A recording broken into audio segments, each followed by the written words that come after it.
In any story, tale, or myth, the road is lethal to common folk. Monsters lurk around every corner, ready to make an intriguing corpse for some fresh-faced adventurer to stumble into and begin their grand quest. Piss off to those holier-than-thou dipshits. This story is about the humble post officer who braves these dangers not for gold nor glory, but simply so Mrs. Henderson can get her foot cream on time. These are the stories of these everyday servants of the people. Mrs. Henderson got that foot money. Oh.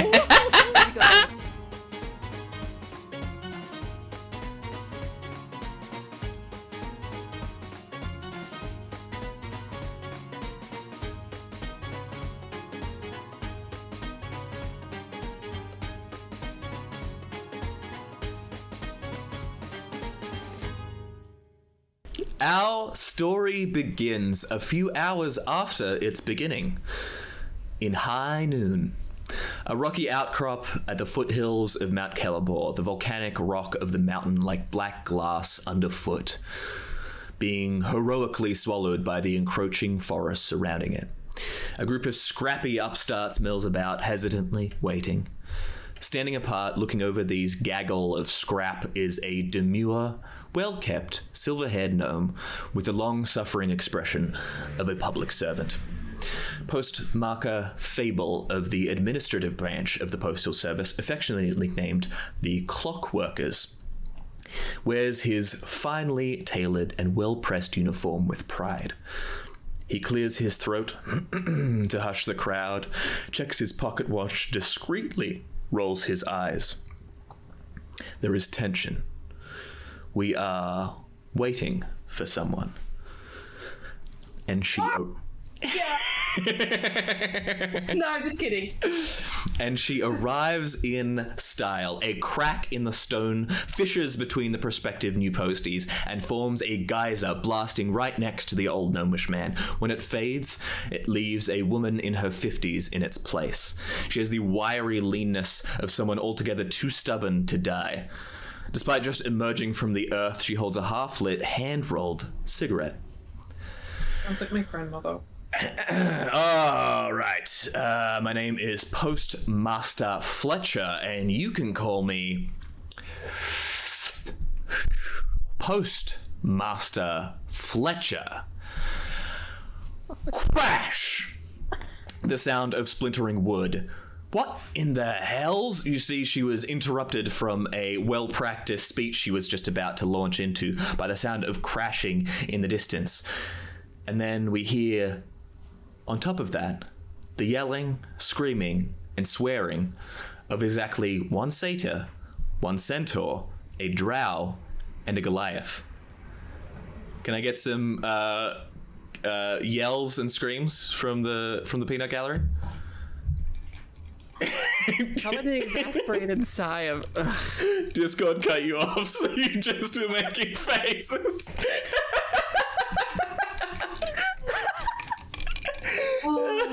Incredible. We freeze on that moment, and time... Just you. It's just you. That's why I'm here. I'm down to participate. Time winds itself back minutes, hours, to earlier that same day, and as it does, we pan up over the tree line to see the city of Anktor, not a few stone throws away through the dense forest, groggily resplendent in the dawn light, the hangover of cities. We zoom through its well-shabbied streets toward the grand home of the Postal Service. We pull in through the window of the dorms and out the other side to the stables. Sleeping on a pile of hay, gently snoozing. Rad, do you want to describe your character for us? There lies, curled up like a little croissant, a stubby, kind of young adult satyr. He's got hairy brown legs. He likes to say that they're the legs of a strong horse, like what are they called, Clydesdales? Yeah. He likes to say that they're the strong legs of a Clydesdale, but in reality they are much closer to the gamey legs of perhaps a boar goat, not even quite a mountain goat, kind of like a more regular farm goat. But he has spirit, and he sees himself as being far greater than his body would suggest. He's just a hairy lad. He's just hairy. A lot of hair. Humanish, but too hairy. Your gentle mid-morning snooze is awoken by the sound of 2 envelopes being slid under the door to the stables. Again, you were cut off. I don't know. I think you can probably, I think in the settings there's some noise suppression thing you can... Okay, wait, one sec. Let me be able to scream. Let me get unhinged. Or else, what are we doing here? Really? Exactly. If you've seen any of her other streams, it's just... Yelling. Yeah. I'm a loud lady. Excessively. All right, let's start. Oh, you have noise suppression turned on there. Okay, I think it'll be good. I think you could scream now. let's give it a go. A reenactment of what I had said. Yeah. Mail time! Perfect. Going through loud and clear. Mail time, mail time, mail time. You're doing your little mail time dance as you walk over and grab the mail because it's mail time. The first letter is addressed to you. Oh, well then don't mind if I open up this delightful mail from the morning mail. I take a fingernail that's just a little bit too long, bit creepy. You know, one of those slightly creepily long fingernails. Yeah, it's a bit grubby. Just the one. A fucking coconut if I've ever seen it. I hook it under the top there and I slide it across. And I sniff that freshly opened envelope smell. It's got the official, it's on the official letterhead of the Postal Service. You flick open, your face full of excitement, and we see that face drop. The first line, we regret to inform you. You scan down further. Your grades do not meet the benchmark required to take the final exam. Scale further. We wish you all the very best. I can't help it that I'm dumb. I just want employment. This is the quickest I've gotten one of my players to cry. Oh, that wasn't even me. What the fuck is the second letter? The second letter is addressed to Colton. They are not in right now. Should you wish to give a little sneak peek? Well, I do love opening mail, even though it's a federal offense to read somebody else's mail. But It's probably partially why you weren't admitted to the final exams, but... You keep reading all the mail? yeah, just like in the testing, I just sat in there and opened up everybody's mail. I take out that long old fingernail again and open that bad boy up. The second letter is the schedule for Colton's Clockworkers exam. The very same exam that you were not eligible for. I eat the letter.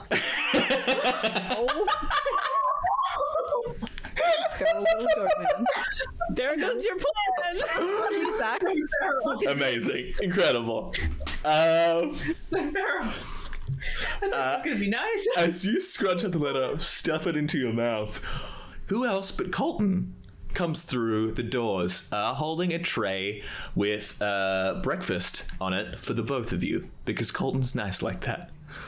Is there any like juice or liquid on that tray? We got a drink with this? Cereal, milk, anything? Colton, firstly, describe your character for us. Howdy. My name's Colton. I am a centaur. I was raised on my mama's ranch. And this morning I went and got the best pastries I could find. Best friend.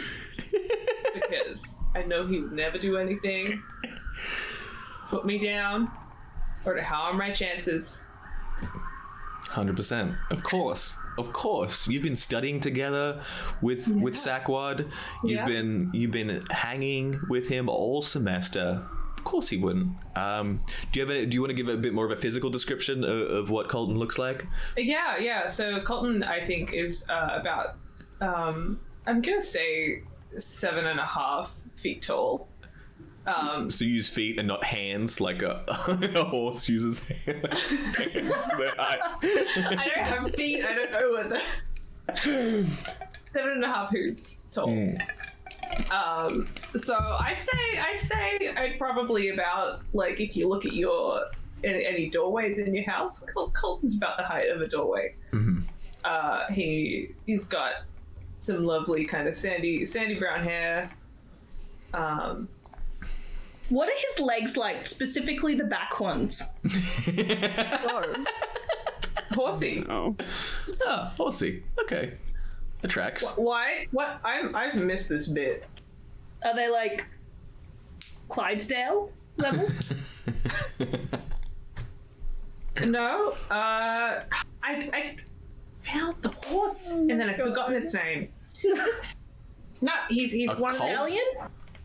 Palmino? Colt. No, it's one of them really nice kind of chestnutty, sleek horses with the little black kind of like faded socks. Oh, I know exactly what you're talking about. Yeah. This is why I ate his letter. He thinks he's better than me. It's like to keep my coat brushed. I suggest you do the same.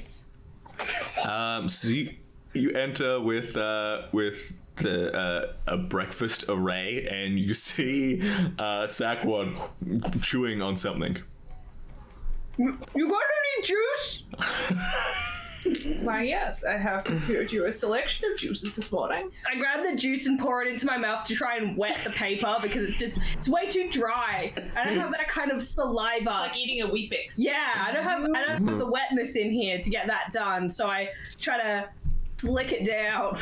You did not just use your friend's kindness to cover up your crime. I think he did. Literal crime. Also, yes, Colton is a dun horse. So D-U-N. It's Nice. Done. He's fucking done Coloring. with your shit. Yeah. Colton is done. Yeah. So he's yeah. Sakwad, So I swirl this around in my mouth and I'm trying to swallow, but it's so dry and so large. I've only got a little throat. Little all boy right, throat. I'm gonna have you make a Constitution saving throw. Try and swallow this down for me. All right, which dice is that? That's a D20. Roll a D20 for me. The big round one. This one? No, the one with even one. more. That one. Yeah. And then you're gonna add. Yeah, you're gonna add your Constitution, whatever the plus number is there. 1. Plus one. Well, I rolled a 4. So we're at a 5. So generally you want to roll a high, and below 10 is usually a failure for most things. You're like...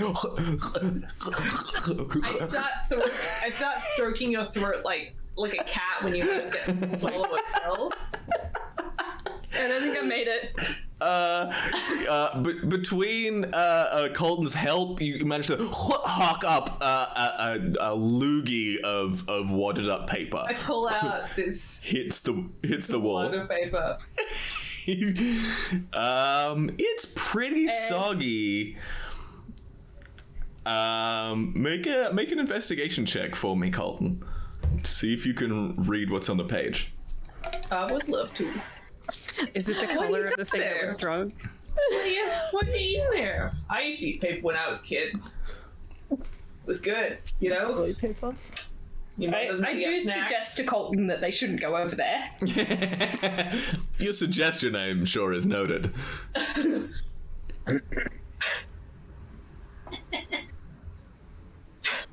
I just don't think it's any of my business. What he decides to eat, It's none of my business. I rolled a 4. Good opening rolls for the campaign. This is very solid. This is not striking a tone in any way. You open this soggy thing. You see some words like schedule, exam. You can't really make out what this is about.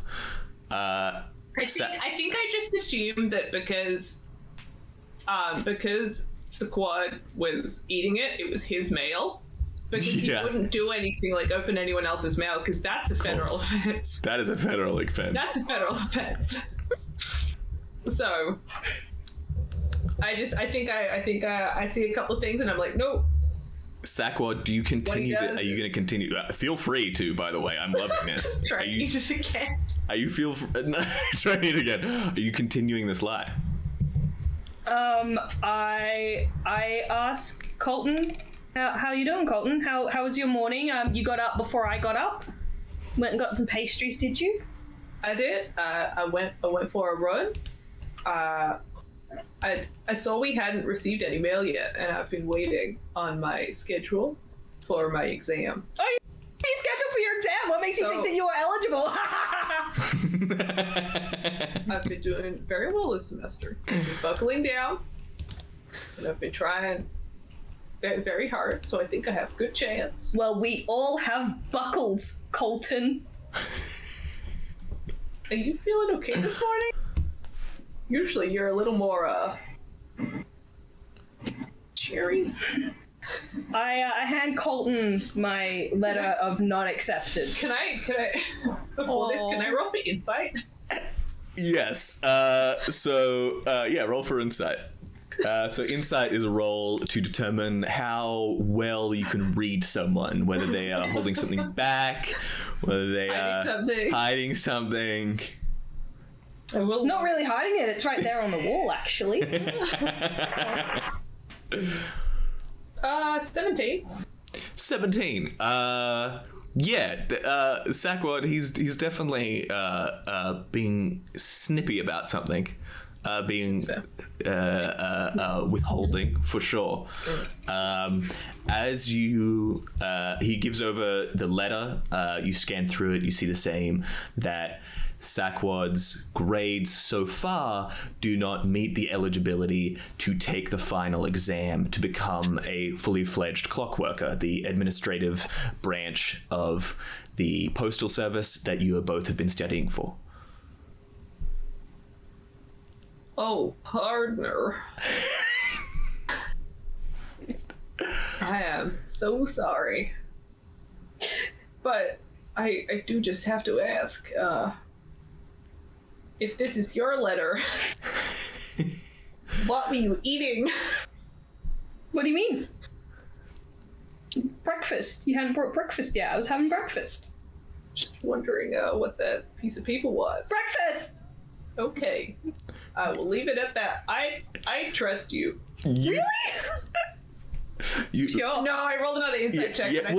Same insight check. This is the same thing. You know you can choose to let it like lie if you want to, but you definitely know that there was something else going on.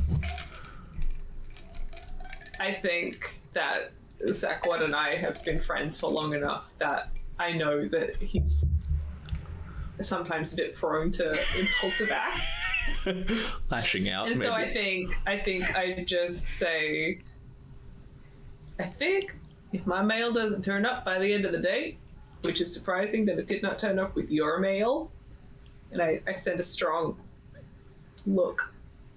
I don't control the mail, Colton. Trying to, but I don't, do I? Due to my rejection letter.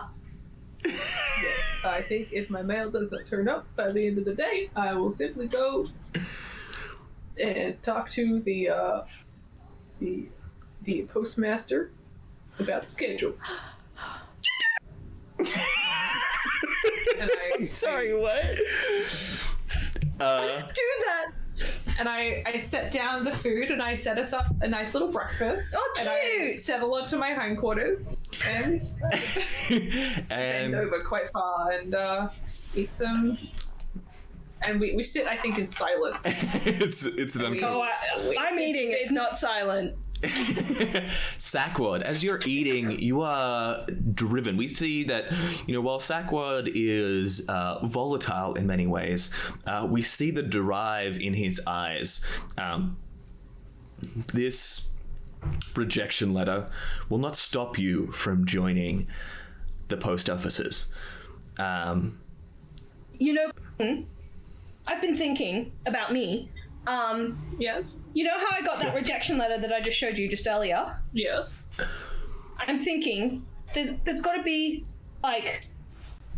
maybe I go be not administration. Maybe I go be on the ground, or maybe I go be CEO of the post office instead. What do you think? I think that's a mighty fine idea. Thanks, Colton. Can I get on your back? You ride me to the CEO's office so I can ask if I can be CEO. For the third time this morning, I am going to have to politely decline. But you do make your way. But I will walk with you. Can we hold hands? We can. If you can reach that high, then yes. We can hold hands. Okay, I'm gonna count 1, 2, 1, 2, so that you know which foot to step with while we're walking, and I hold your leg. Let's go. I think that sounds great. Oh my god. With Sakwad, You're holding onto the horse leg? Yeah. with Sakwad holding onto the horse leg of Colton, they leave the stables and widen themselves through the grand home of the post offices, the postal service. You wind yourself to the CEO's office. The postmaster, the head of the post offices, as opposed to the clock workers. You head towards her office. She has a secretary out front who stops you before you walk in. She's like, hello there? Are you okay, hon? Meeting. No, you see, I'm sorry to stop you. This is appointment only. Can I help you with anything? She's an older woman. She's got gray streaks through her hair. She's a half orc. She's got those little crescent spectacles with the chain that connects them. Can I help you with anything? Are you all right? Hard candy? She's got boiled candy. Colton leans down real far to take this. Or maybe there's a second bowl of sugar cubes. There's different kinds of treats for all kinds. Different, yeah. What kind of hard candies are these? There are bright luminescent pink and yellow citrus flavored candies. And are they round in shape? Are they wrapped? They are round and wrapped in little cellophane. This may still work. So Sakwad, with a twinkle in his eye, a mischievous twinkle in his eye, says, "Yes, I would love a candy before my appointment. Thank you so much." And he sticks his hand in, but then jerks it back as he's taking a candy out and knocks the bowl over, so there's candy everywhere. The candy goes flying. He's like, "Oh dear, oh my, oh my, I am so sorry. I am so sorry. What are you? I abandon Colton's leg and I walk into the office. I am. You run for the door, and you the door is open. You run, and glyphs appear as you run through the door, and you hear a boom, and the sound of the smell of burnt hair as you go sizzling and flying up to the other side of the office. I stand up and go, "My hairs!" You got a little burnt patch in your chest. I told you. What? I told you. She's like, It's not gonna work. "Now, It's not gonna work." You're not the first one to do that, but I would ask you to respect my place here and respect the time of the postmaster. I can sort you out. What do you want? What do you need? I can help you. That's what I'm here for. Okay.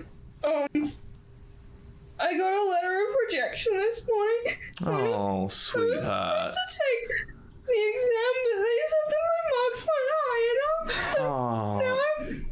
She picks you up bodily from the ground and gives you a big hug. She gives a look to Colton. Oh, Essentially nod. And I really want to work for the postal service. Oh, of course you do. I think you'd make an incredible addition to the postal service. She puts you up on her desk and she gets like a band-aid out to put over your burnt, like a little burnt part on your chest. oh, baby man. Baby man. I'm sure you're gonna baby do man. incredible things. Now, if you do want to join, and she like pulls out a little pocket watch, she clicks it open, you see, click, click, click, click.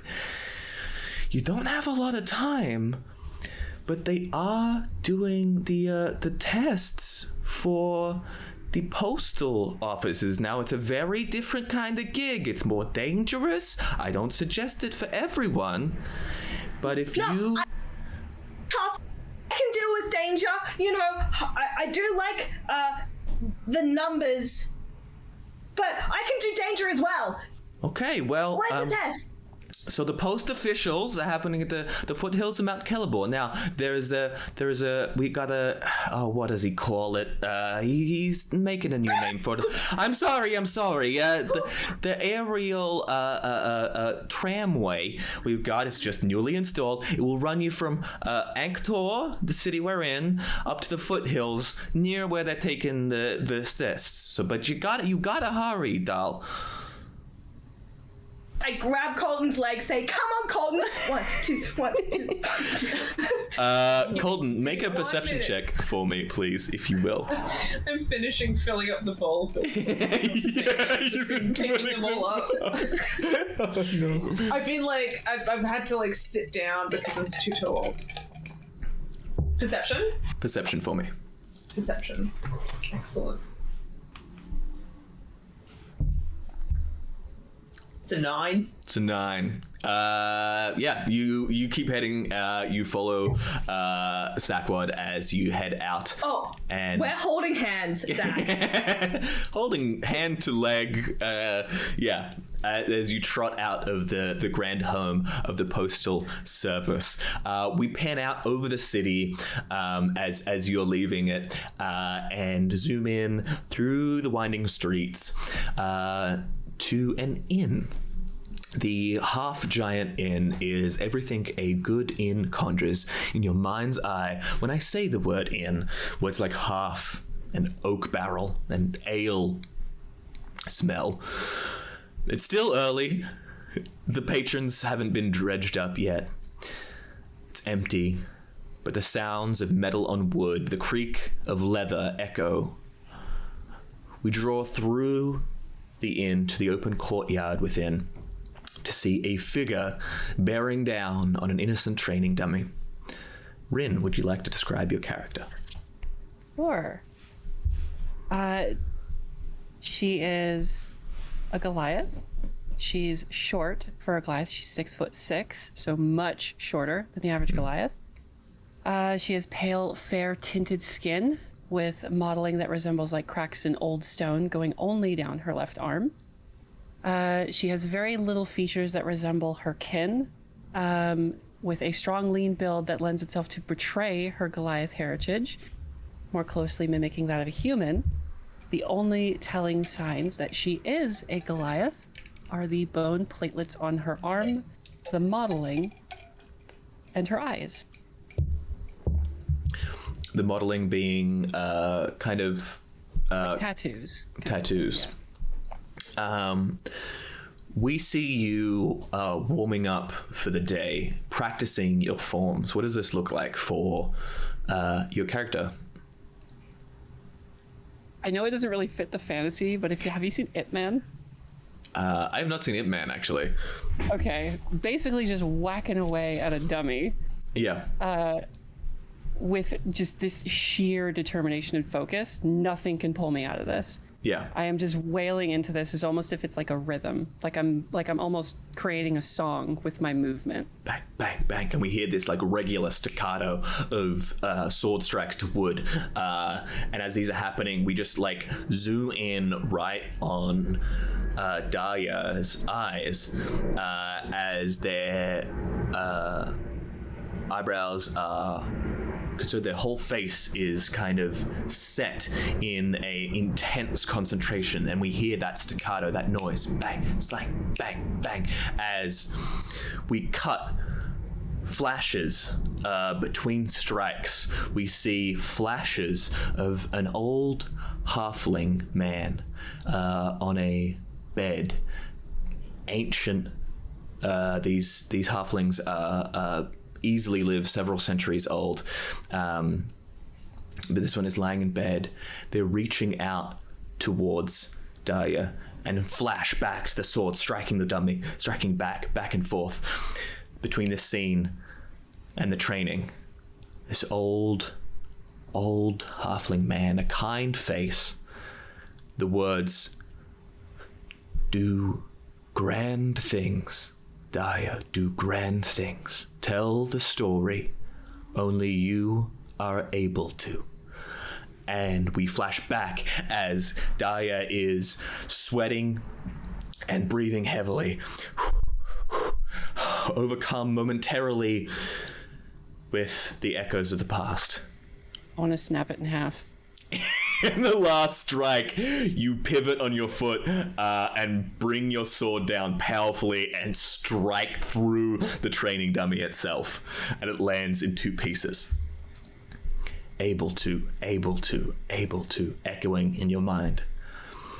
We cut ahead now. The inn is slowly waking up with the morning regulars. We see Darya behind the bar, distracted. You're looking down at the book that same old halfling gave you, his incomplete coin collection from around the world. That inscription matching his words. Do grand things. Tell the story only you are able to. Love, Dad. Beneath that is his name, Dmitri Hiddletalk. And that name transitions into stone as we see a gravestone with Dmitri and Maria Hiddletalk.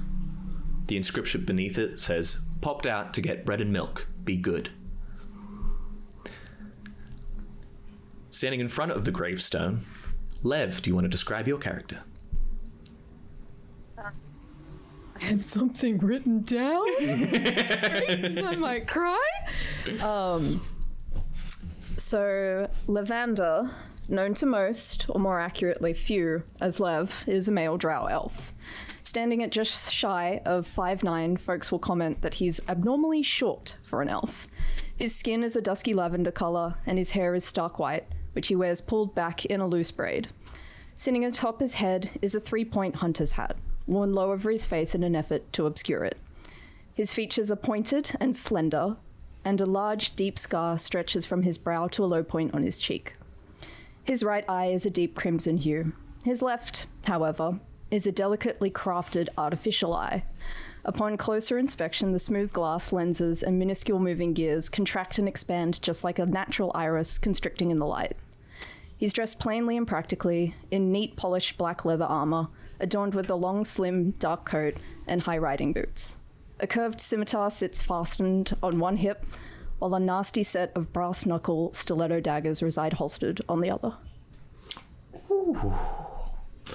It has been 1 year to the day that Dmitri and Maria Hiddletalk passed.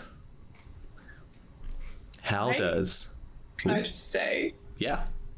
Man, I wish I'd come up with a more serious character description. He's probably kind of tall, and he looks like a horse.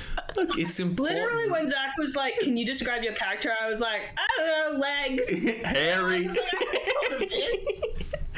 Look, it's important to have blank spaces in your character to fill them in as you go. Sometimes those blank spaces are how the character looks. Anyway, please continue the serious side of the story. It's going to be two parallels. That's how every party is that. Yeah. Okay, excellent. Wait till you find out that I'm like fucking petrified of birds or some shit. Yeah, Oh god. we're going to come up with something. Yeah. Lev, how are you celebrating or how are you remembering the lives of Dimitri and Maria Hiddletok? Are you a flowers kind of guy? Yeah. Really? Yeah, roses. No. Tulips. Mm-hmm. A single yellow tulip for each of them. Can I interject one thing? Yeah. Can there be a single echinacea on the top of the tombstone? Absolutely. It's a flower. It's the one that has like the middle of it is the seeds are quite woody and kind of like triangular, and they all come out in a spire, and then the petals are quite thin and purple. It looks like a bee butt sticking out of a flower. Oh yeah! Now that you say it, Kind of looks like a bee butt. It looks like a bee butt. A little bit of a bee butt. Excellent. I'm just curious. Oh, yes. Absolutely. An echinacea on top of the gravestone. But what is Lev there for? He fuck. This is sad. I think that he doesn't talk a lot, so I think he's had a quick look around and he's taken his hat off and he's kind of held it over his chest, and I think that he just kind of reminisces for a moment, and I think that he would lay a tulip on each of their graves, and each time I think he would just bow his head a little bit. I don't think he's saying much. You take a moment of silence, several moments, to remember them, to remember what you owe them, to remember the promises you've made. And then we cut to see Lev heading down the main thoroughfare towards the Half-Giant Inn. You're still blocks and blocks away from the inn. It's in the distance. But you spy a little postie's bike outside, and your heartbeat raises. Every day for the past year, you've made sure you collect the mail from the post officer every day before she makes it inside the inn. Whether it's rational or supernatural, some gut feeling inside you has felt that if you let that postie in, something terrible is going to happen to Darya. Jesus fuck! I'm hauling ass. I am going. You start sprinting, and we cut to inside the Half-Giant Inn. The bell chimes within as the door opens. Ding, ding, ding. You look up. Sorry? I said be with you in a minute. Cleaning up whatever I'm doing. Yeah. You expect this to be Lev. Lev usually in every day around this time, but he hasn't been in all day. Instead, you see Goliath, an older woman, not common. Seeing, in fact, this might be the first Goliath you've seen in Ankh-Tor since you've lived here. She's wearing the bright red brocade and uniform of the post officers. She is older. She looks very dissimilar from you. She has no hair, bald, and quite stark modeling. She has light blue skin and has that more stereotypical Goliath half-giant features. She steps inside, looks around, and mail. Usually, your friend picks it up for you, but mail's here regardless.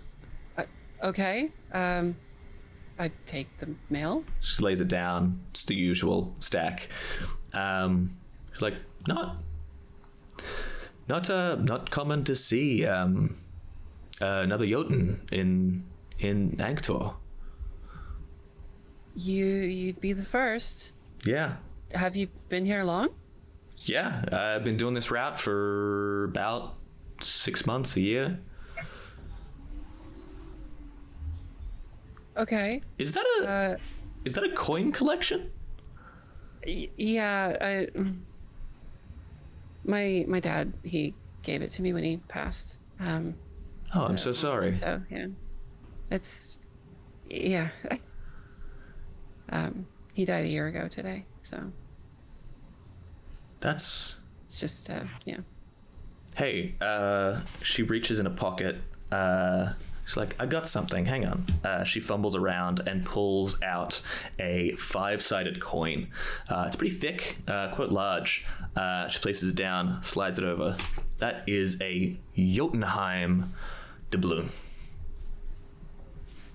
You keep it. Money!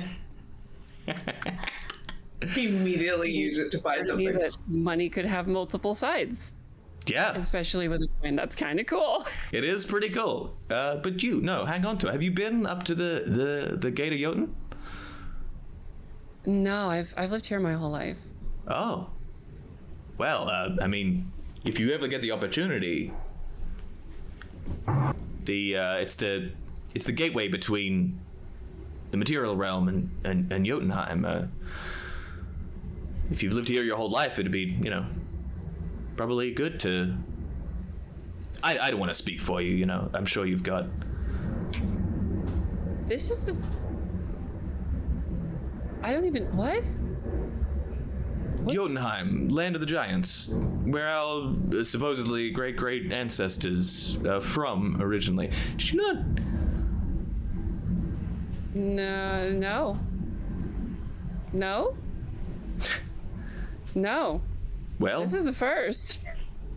I'll tell you, I'd only known my tiny little corner of the world as well for so long. And I'm not genuinely not trying to, anything, but I joined the post offices and I got to travel. I saw Jotun for the first time. I went around the world. I don't know. For some, it's not their bag. But for me, I figured if I was able to, and you hear those two words, able to, boom, through your head, you look down at the page, those last two words from your father, you feel that breath catch, and your heart start beating. You don't know why, but you've got adrenaline in your system. Thank you.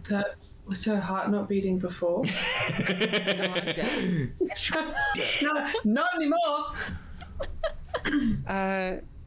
I imagine that just this, it's a moment of incredulous, what the what? Yeah. It's like literally being told a fairy tale. I'm just there's a are you serious? This is real. So it's just I just say thank you and take the coin. No problem. Again, if you are interested, there's the post officials are happening today. You gotta catch the sky tram. I don't know what it's called, but it's happening in the foothills of Mount Celeborn, not too far, but it's happening today. I got a lot more to do on my route, but Yeah. Thank you. I hope I see you again. maybe. Okay. And at that, the door bangs open, and Lev just blasts through the door. Hey, Lev. Hey, Darya. Good morning. Kind of like fucking straightens his shit up. Like he tries to compose himself as best as he can. Like cool, calm, collected Lev. Panting a little. Seat's right there, dude. You're not gonna bust in. What do you want? I'll have the usual. It's mail's early today. Surely I've been keeping track of time like usual. Oh, hey there. The post office is just on her way out. Like, sorry, I thought I'd just drop it off since there's like this tension between you. She's kind of confused by it. Lev like licks his teeth and he's got the gold-plated canines. Oh god, he sounds awful. Kind of a fucking freak show. And he's got the one eye that kind of like looks separate sometimes. Like there's a sound every time it moves. Are you talking like fucking what, Mad Eye Moody? It's like more, it's like inset. Like it's proper inset. Like it's part of his eye, but it's like a slight, like it looks like there's a slight gap. Like it's just a little, the skin is like a little bit scarred and a little bit stretched. And you can kind of hear sometimes just like the narrowing of gears and like the iris constricting. Yeah. Okay. I just No. Loudly implying like let it go and just like abruptly put down a cup on the counter. Breaking the tension. I tip my hat and I go and sit the fuck down. The post officer slides out. Again, today if you're able, but have a good one. And she heads out. Door cling cling as it closes. Darya, you're just sitting there looking at this like you're holding this coin in your hand. It's heavy, but it also kind of like fits your palm as opposed to most other forms of currency, which are like so tiny and fiddly. Check this shit out, and I just chuck it over to Lev. This thing is huge. What the hell is it? You meant to club somebody with it? Apparently, it's a coin. Don't know how the fuck that works. 5-sided coin, right? First for me too. Feels weird. It's pretty cool. And she told me some crazy shit. Like, Oh yeah? yeah, apparently I have a home that I might have come from.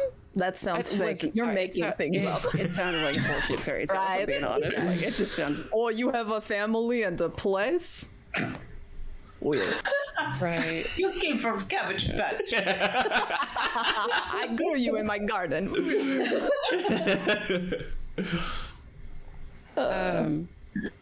No, I want to grab the book and then just like start shuffling through it to see if I can find any notes on this coin. If there's like any sort of useless information that could be gleaned from it.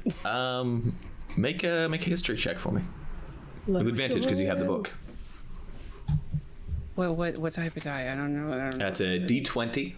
Roll it twice. If you're on D&D Beyond, 3. That is a word that I know. if you can read. There it is. A 9. Oh, you got advantage, so roll again. yeah. Okay. Oh right. So when you have advantage on a roll, sometimes I'll say a 1. Oh no. So this is important for the new people. Sometimes if you have some kind of environmental benefit for a roll, say like you're trying to lift up a rock, that is a bad example. You're trying to climb up a cliff face, right? That might be an athletics check. I would tell you to roll an athletics check to see how quickly or how able you are to scale up a cliff face. If, however, the cliff face was covered in ice, I might ask you, or there was high winds, I might ask you to roll a disadvantage, which means you roll the d20 twice and take the lower of the two options. Advantage is the opposite. If something is going in your way environmentally, I would ask you to make the roll with advantage, and you take the highest of the two rolls and still add your modifier. So you get a 9, Darya. This you see the spot for a Jotun doubloon, but it doesn't really have much else in there. You know it's real at least though, and there's a whole page taken up for how big it is. I mean, the coin exists, right? So that would mean that the place exists. So it's clearly not a fairy tale, right? Like, surely they wouldn't just comment like I've never seen another giant or Goliath in my life. They're kind of hard to come by, if not, well, apart from yourself and post lady. That's pretty much it. Have you known this entire time?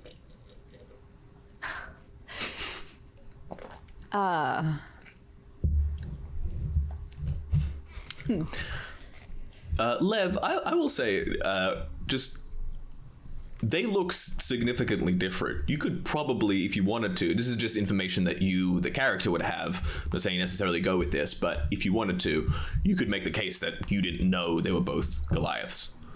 Darya, for certain, looks very different from your average Goliath. Yeah. I'm gonna go with that. Sorry, I didn't mean to put words in your mouth, but I just wanted to let you know. Yeah. You know, it's kind of like I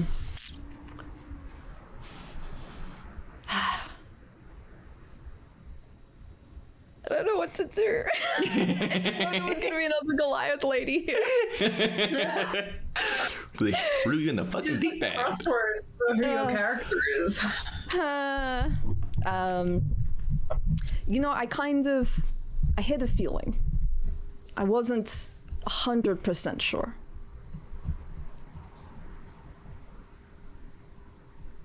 Of what? That she was a Goliath? Yeah, they're like it's kind of like it's like when people compare me to Eladrin, for example. I'm not Eladrin, I'm Drow, right? So it's Right. kind of like there are similarities, but it's not the same thing. I kind of thought maybe that's what's going on. Okay. Regardless, piqued my curiosity a little bit. Would I have shown Lev at this point this pocketbook? I'm gonna go ahead and say yeah. I would have shown him Yeah, at some I've point. probably been Yeah. like looking at it, being like, Yeah. nice book, nerd. Regardless, I kind of have to know. Like I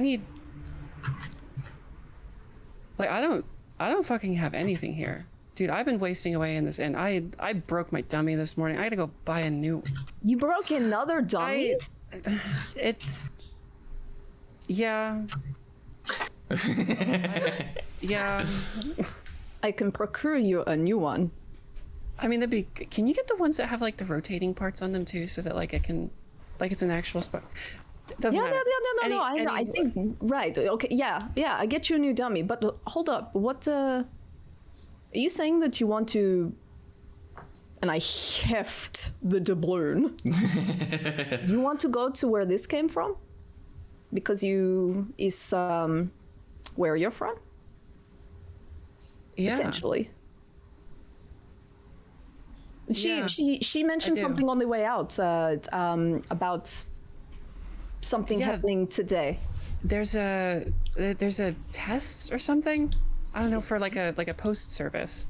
That probably literally what she does. But The post officers? yeah, she said that she's gone there before doing that. So Right. like chase it up, Right. maybe just join up and see where we go. Maybe try and like fish for an opportunity to go there. Yeah. At the worst, I can fill in the book and then I've done my dad right.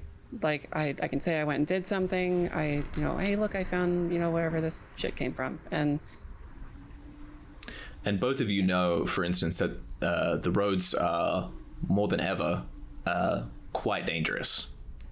The barrier between the plains, you're not exactly sure why, but I will say attacks on the road happen very frequently. So to make a trip to a city you're not sure where it is exactly, and you're not sure how far it is away, probably wouldn't be best just the two of you. So maybe you figure joining up might give you the security to go. Yeah, I would assume that there's like other people there, right? Like surely you know people. I know the wrong kinds of people.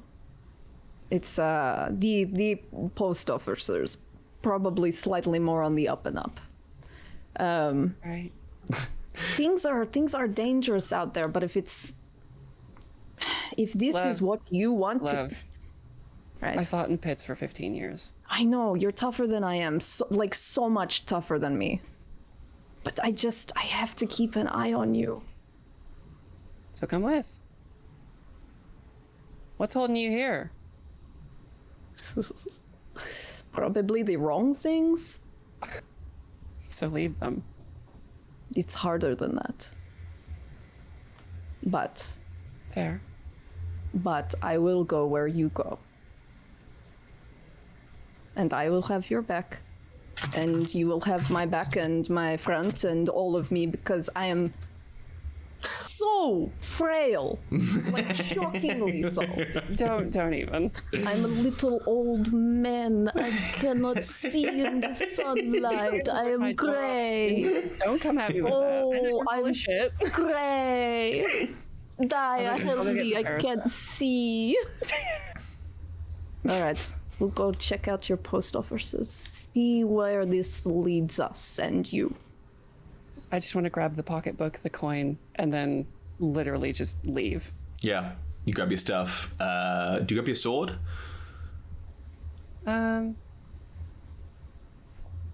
Sure. Okay. I want to say no, but I think that'd be stupid. If you don't grab it, Lev grabs it. Okay, I don't- I like that. He swing. That Darya, filled with a drive you haven't felt the past year at least. Adrenaline in your blood. You stride out. You hear the tinkling of that bell of the inn, maybe for the last time.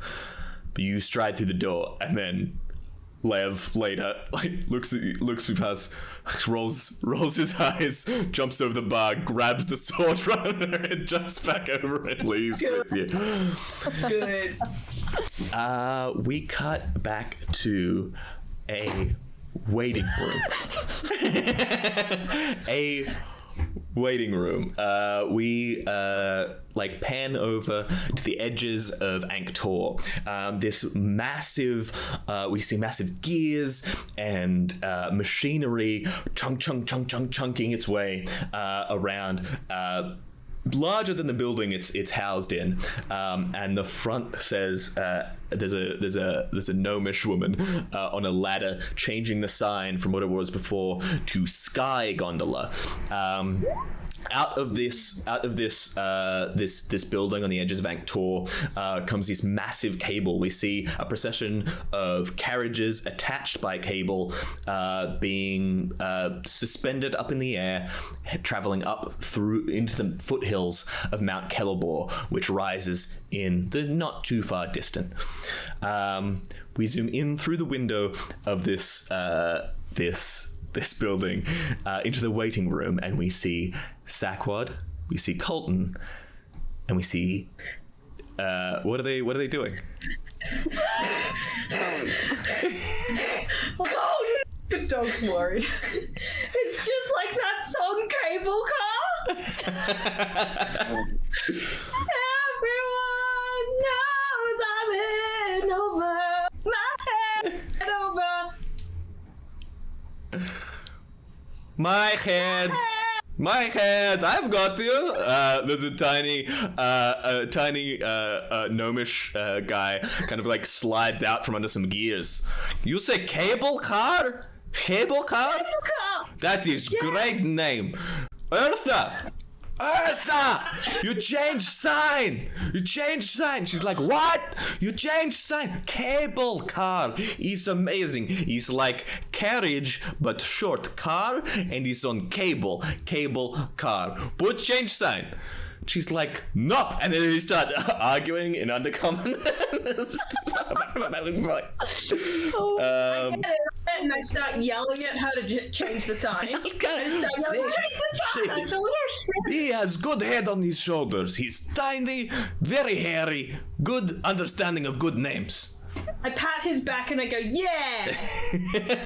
I think I not forcefully, but I think I put my hand on your shoulder and just kind of press down a little bit. As in, like, just Stick it down a notch. cool it. I lean my head and kiss your hands and they continue to yell at this woman. Lev and Darya, you walk in to this waiting room as this argument is being thrown back and forth. This chaotic situation is happening. Are they speaking Undercommon under the carriage? Yeah, they're like yelling Undercommon at each hearing- other. I'm just hearing, cable car, change the sign. And Yeah. I was like, what now? So as you're walking in, there's a gnomish woman changing the sign on the front of this place, and a gnomish man inside with a satyr who's like both yelling at the woman outside, and there's a centaur standing in the middle of the waiting room. I've before we go all the way in, I've like picked up on what's happening, and I just stop in the doorway and I grab Darya's hand. Look down at you and be like, what the fuck is a cable car? I'm not. I thought it was maybe common translation gone wrong, but apparently I don't know. I turn to Colton and yell, we did it! I got a cable car named after me! He knows what cable car is. Maybe you can ask him.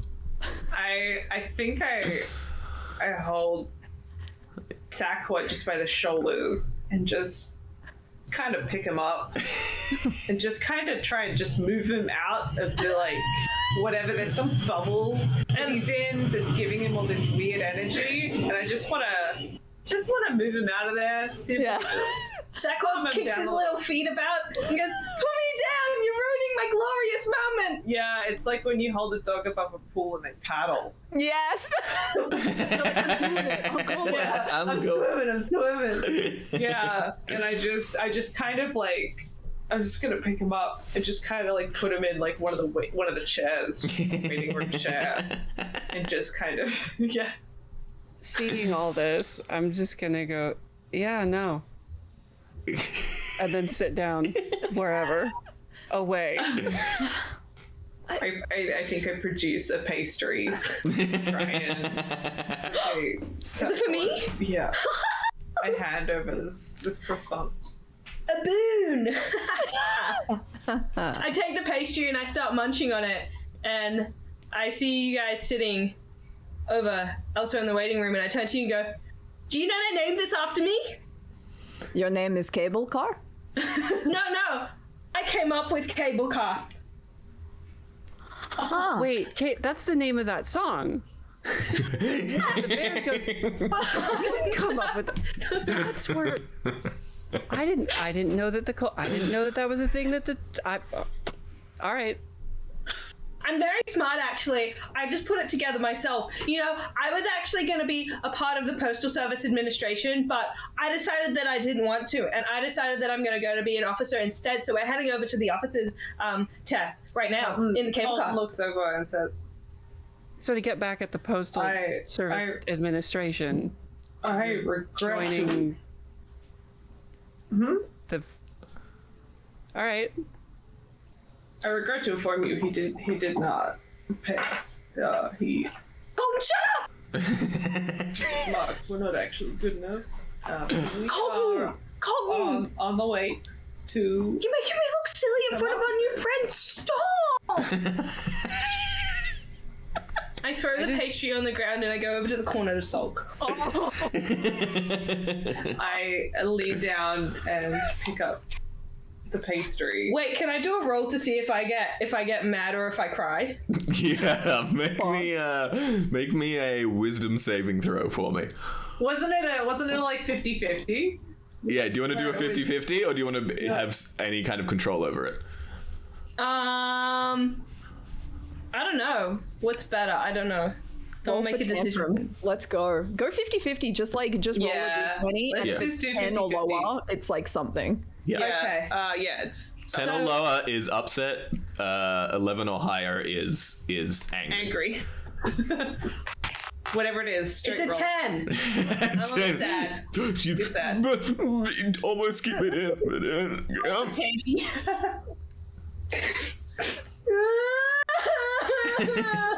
So has the thing that they were eating, like the little sweet roll or whatever, has that like been thrown across the cable? I would cable like cord? to pick it up and I guess Brush.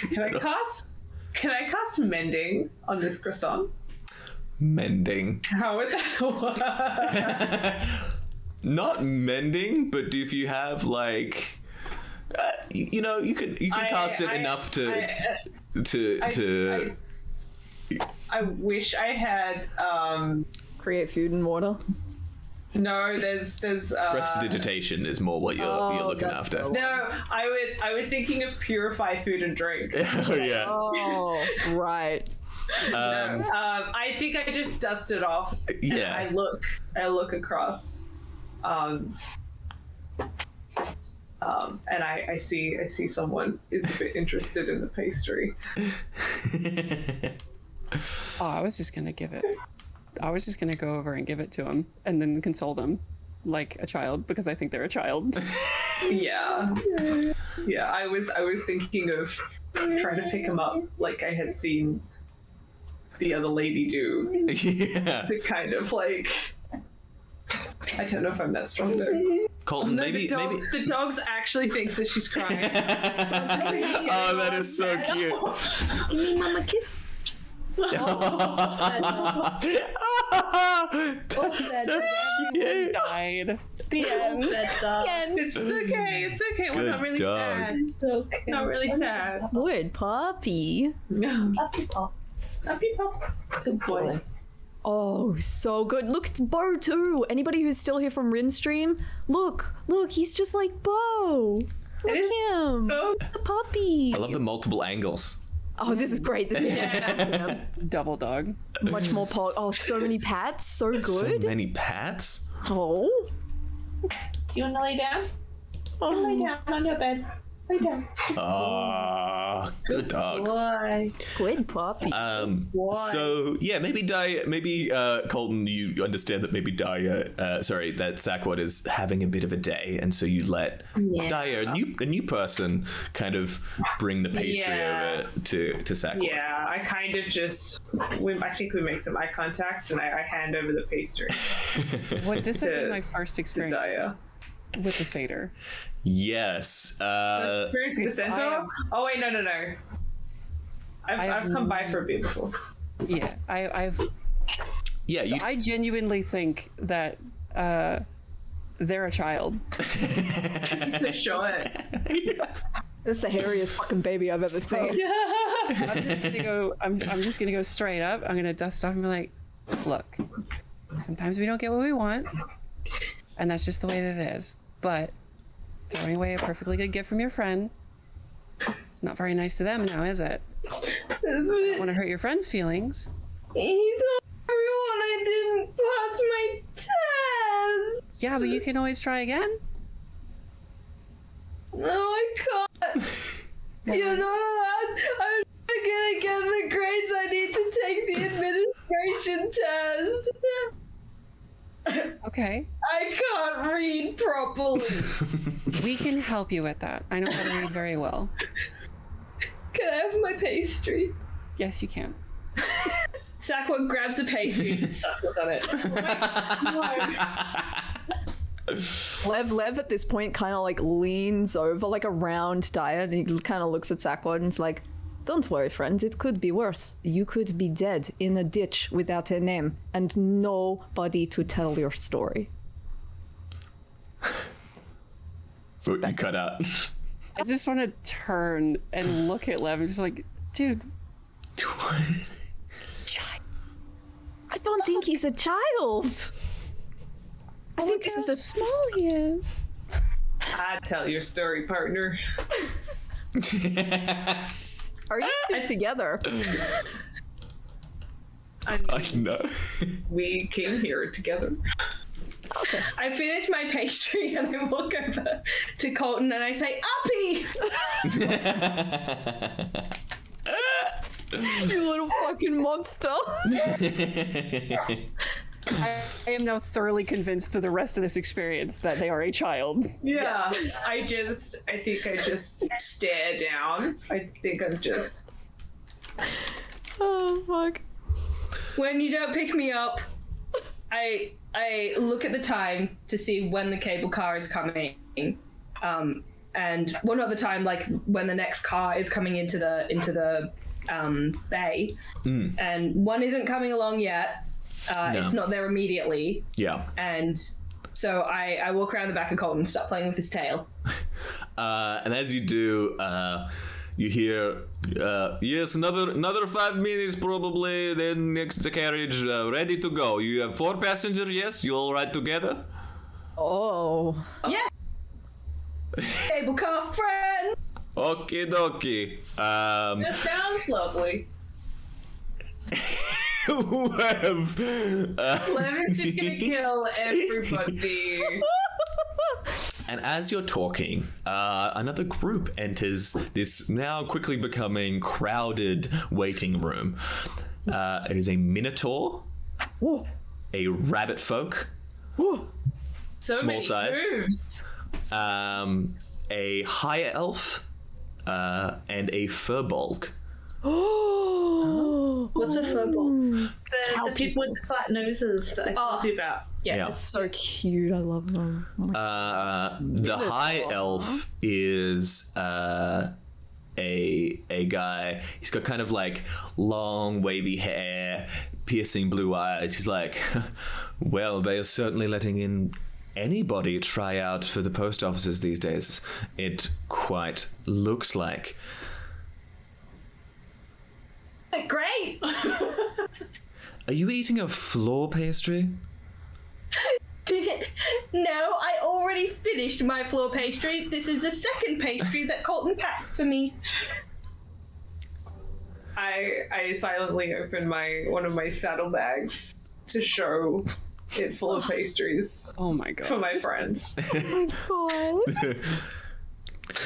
No, I do not want your horse chow.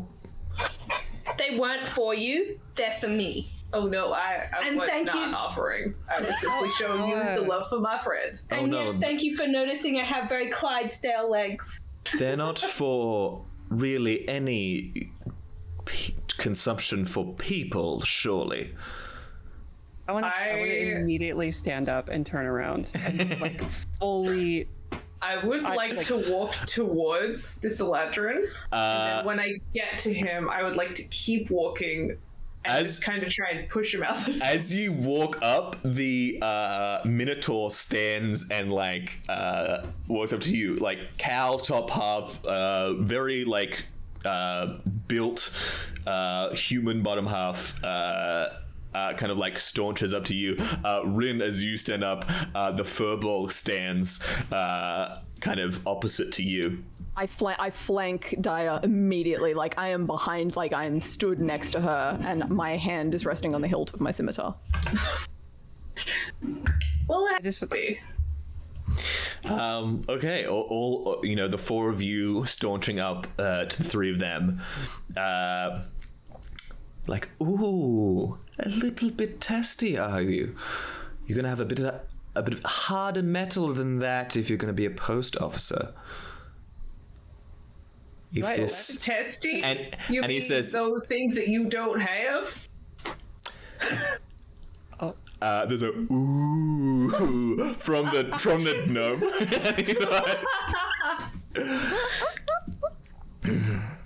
Sorry if I've, and he looks at Zakwad, got your goat. Was I my think intention. I'm just gonna put my arm around Sakwad and we're just gonna go and. I don't know what that is. I I'm gonna pick up Sakwad and we're gonna go sit down somewhere else.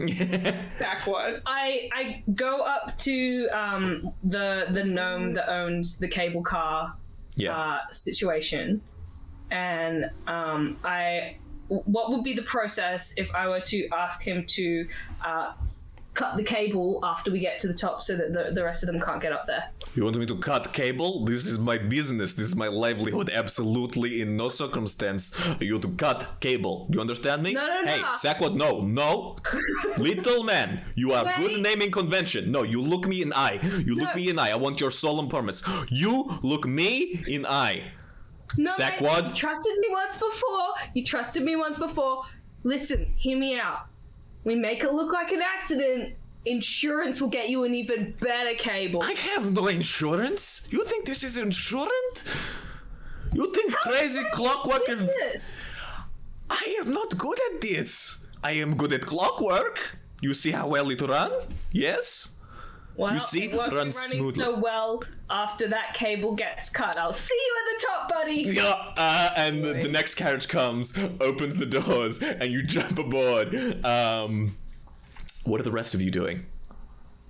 While that's occurring, Yeah. I want to take out I'd like to imagine that I have a couple of wraps just on my person as I'm doing things around the inn, and I want to just start wrapping up my fists. And Oh, yeah. say calmly, if you start problems, there's gonna be a very big problem. You're not getting on this next tram. You're getting on the next one. Oh, absolutely. We ride first class, not in the stables. I want to deck him in the face. Roll, Grab her and pull her back. make an attack roll for me. Yeah. Oh, Which one So am I this is rolling? your strength, unarmed. So this is just you plus your strength modifier and your proficiency. 15. You, as he delivers this shitty line, you just clock him in the face. You see him fall back. The Minotaur has to catch him. You see the Furbolg start to stand up, but Lev, you're dragging Darya back into the carriage. The doors close, as they do on the group. They're all like, there swears and curses. Boom, as the carriage out through the exit. Did I manage to get on? Yes, you Colton, you stood on her side. Do I fit? It's a little bit squishy in here for sure. I can sit in the aisle, I guess. Yeah. I mooned them as our car is leaving. I grab you and pull your pants up as soon as you. Wear pants to begin with. Oh yeah, that's true. Colton, as the only one hang not either fighting or getting someone who was fighting, and the one person who is facing the window, as opposed to Sakura, make me a perception check for me. Oh gosh. I'm somehow gonna be the calmest character in this whole yeah. thing. You're such a good boy. Oh god. What was it? Perception 10. 10.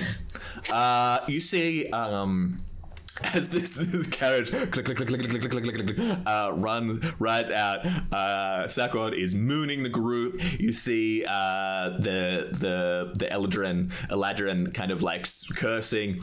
You see them turn, and you see the rabbit folk that was with them earlier re-enter the waiting room.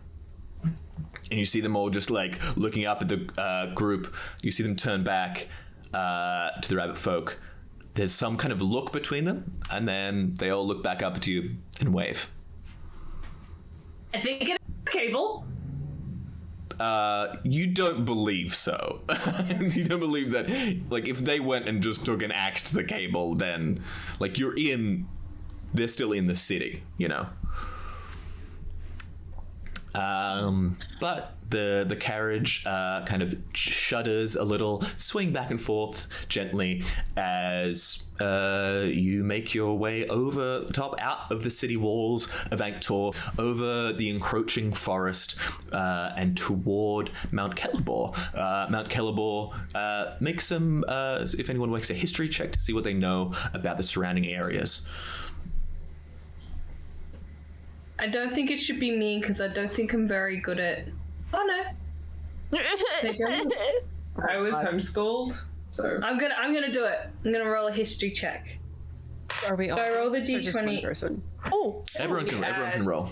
I got a 14. whatever the plus is next to your history one down there.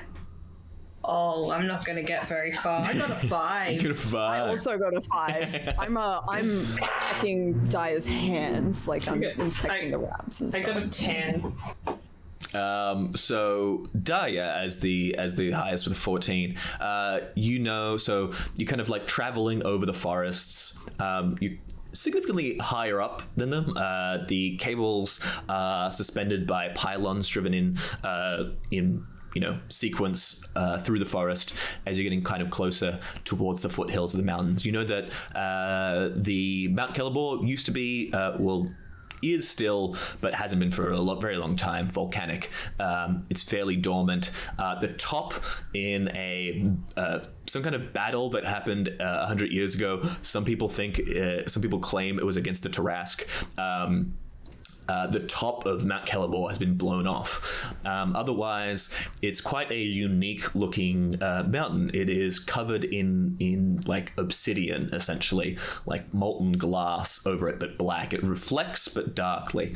But that only goes till about halfway down the mountain before the forest is kind of encroaching up on it. As you're traveling, I need all of you to make perception checks for me.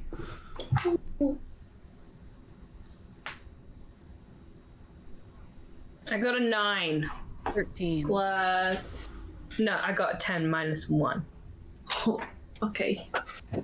I got an 11. I got a dirty 20. Nice. Colton, you are kind of looking out because you're kind of like suspicious of what was happening. Admiring that scenery. And a scent catches your nose of burning. Oh boy. I would like to look around. You look around, like this is not. It's long enough to have you all in. It's a bit squishy just for you moving between the seats and whatnot. It's not very large. It's probably like 20 feet long and probably 10 feet wide. And as you're saying, you look, and then you notice smoke from the corner of this carriage, and duck your head under, and there's a small fire. You see lines of red hot flames drawn in the underside of the carriage. What do you do? I think we may have a doozy.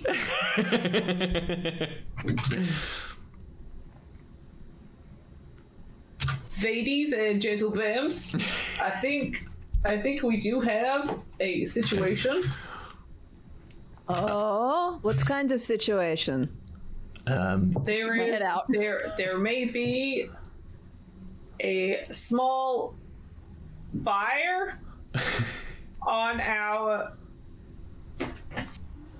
I piss on it.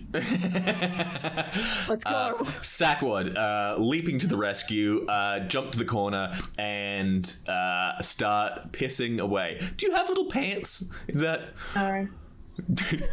you? Surely. Don't wear pants, do they? I don't They think got that's a little thing. furry man pants. Yeah, it's like when your bottom half is A satyr boy. yeah. I don't think you need them. Do you got a willy hanging out there? Like you got a little. No, it's like covered by my. You got a little thing of hair that covers. I mean, it's kind of like a really fluffy dog, right? Like you Yeah. can't really see it. And it's Sure. just like a little thumb, and it's just yeah. covered over by the hair. Nice. Little thumb. Yeah. It's like when you rub like a fluffy dog's belly, like you can't even see it. Yeah, it's like that. It's in there somewhere. Yeah. Cool. You have to be really looking out for it. You have to already know it's there to see it, really. Yeah, so it's not vulgar. Everything's very fluffy. It's not vulgar. It's It's not vulgar, it's fluffy. No. All right? Jump Like a on, leg and start weaving. Before Colton, you notice similar, and probably Darya and Lev, you notice similar plumes of smoke coming from each corner of the carriage. From under like the seats in the corner, there's just like plumes of smoke starting to rise. Son of a bitch. Is it windows like all the way around the carriage? Sorry, what did you say, Rad? Are there- You got cut off. I said that I hope everyone's hydrated because we gotta get in. Darya? Is it windows all around the? Yeah, you're surrounded by windows. The carriage is suspended from the top. It does have the top is made of metal to where it connects to the rest, but the rest of the carriage is made of timber. Okay. But yeah, it's Coming from if the you want corners of the the carriage. Okay, got it. far away from the top. You're getting pretty close now. You can see where the other station is as you're going to click closer to it. But you're probably still another like 200 meters or so. What are you all And doing? how high up are we? Too high. You're Too high for level 1. yeah, you're probably about 50, 60 feet up. Yes. Death. Well, severe injury at the very least. Yeah. Sackwood, you're peeing on this one. You're peeing, and you're keeping it down. You're keeping it under control. But as soon as that pitters to a stop, it starts to light up again. I've only got a little bladder. What are you all doing? Okay. Yeah. You know how like you do that dumb thing when you're a kid and you like try to touch the roof with your Yeah. hands? Can I easily do that? Can I like, Yeah. touch the roof? Okay, cool. Can I open up a window, lean outside, and see like just like Yeah. how feasible it is to get on top of this thing? Pretty feasible. Darya, you wrench open a window. Smoke at this point is plumes out of it as you're kind of like getting a little. It's getting quite hot inside the carriage. You open the window. You lean out. You pretty feasibly could climb up on top of it. Given that you're a tall individual, you can drag yourself up. I'll say.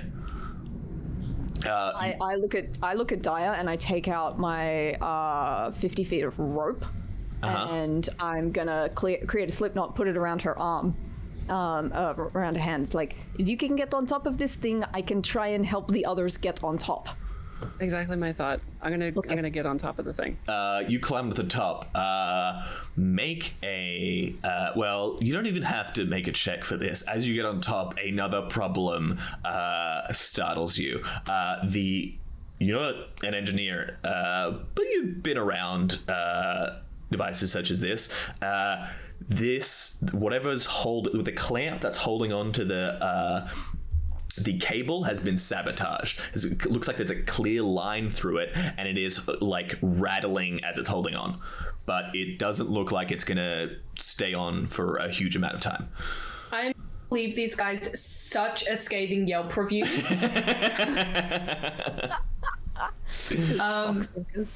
Do you relay this information to us from the roof? Yeah, I immediately say, all right, we need to get off. You hear that Yes, yelled. but also, do we need to leave this vehicle? Yes, now. Okay. Where is there to go? If we can figure out a way, somehow, have it be able that I can touch this mechanism, I can fix it. But I cannot get onto the roof. I am a centaur.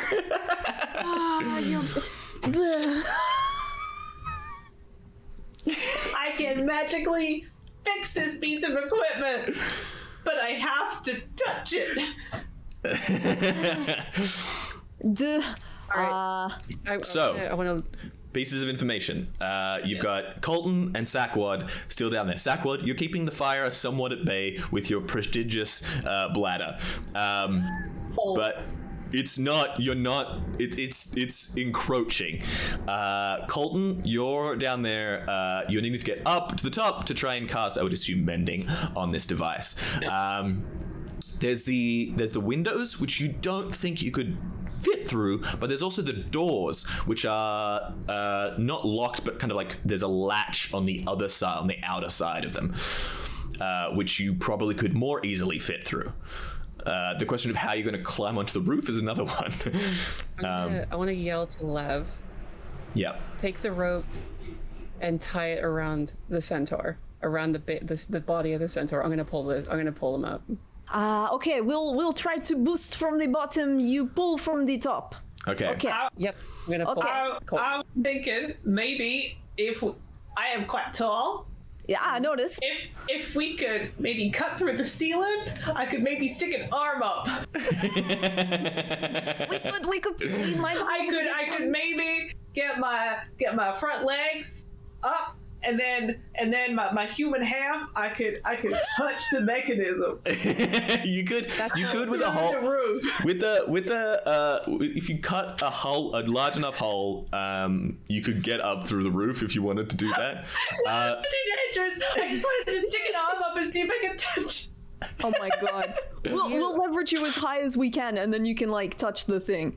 It's fine. You know, me and Tiny Bladder Man. If I cut like maybe like a yay size hole in the ceiling that I can stick my arm out. Well, you wouldn't be quite tall enough. You'd have to get up on top of the carriage. Oh, okay, all right. Okay, I guess.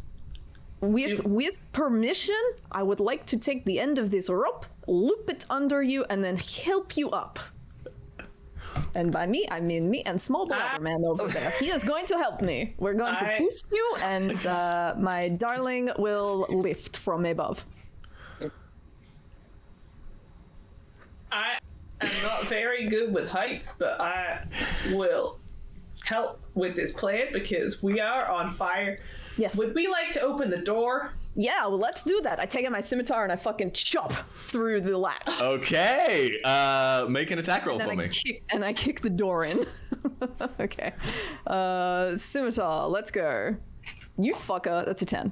That's 10. 10 hits a static object. Nice. You slide it through the door and you hear the shearing of metal as the doors boom open up, smacking on the outside of the carriage.